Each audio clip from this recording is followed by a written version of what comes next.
ಎಲ್ಲ ಭಕ್ತಿಸುದೇ ವೀಕ್ಷಕರಿಗೆ ನಮಸ್ಕಾರ. ಇಂದಿನ ಪಂಚಾಂಗ ಡಿಸೆಂಬರ್ 2, 2025.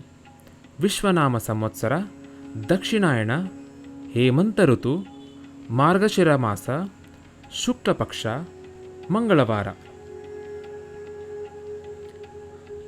ಇಂದು ದ್ವಾದಶಿ ತಿಥಿ ಮಧ್ಯಾಹ್ನ 12ರ ತನಕ ಇರುತ್ತದೆ.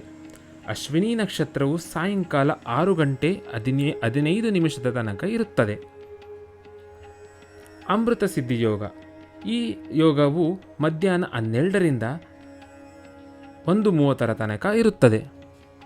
ಹಾಗೆ ರಾಹು ಕಾಲ ಮಧ್ಯಾಹ್ನ 3 ಗಂಟೆ 4 ನಿಮಿಷದಿಂದ 4 ಗಂಟೆ 30 ನಿಮಿಷದ ತನಕ ಇರುತ್ತದೆ. ಈ ದಿನದ ವಿಶೇಷತೆ: ಹನುಮದ್ವ್ರತ ಹಾಗೂ ಮಹಾಪ್ರದೋಷ. ಮನೋಜವಂ ಮಾರುತತುಲ್ಯ ವೇಗಂ ಜಿತೇಂದ್ರಿಯಂ ಬುದ್ಧಿಮತಾಂ ವರಿಷ್ಠಂ ವಾತಾತ್ಮಜಂ ವಾನರಯೂತ ಮುಖ್ಯಂ ಶ್ರೀರಾಮದೂತಂ ಶಿರಸಾ ನಮಾಮಿ. ಶ್ರೀ ವೀರಾಂಜನೇಯನು ಎಲ್ಲರಿಗೂ ಸನ್ಮಂಗಳವನ್ನು ಉಂಟು ಮಾಡಲಿ. ಜೈ ಶ್ರೀರಾಮ್.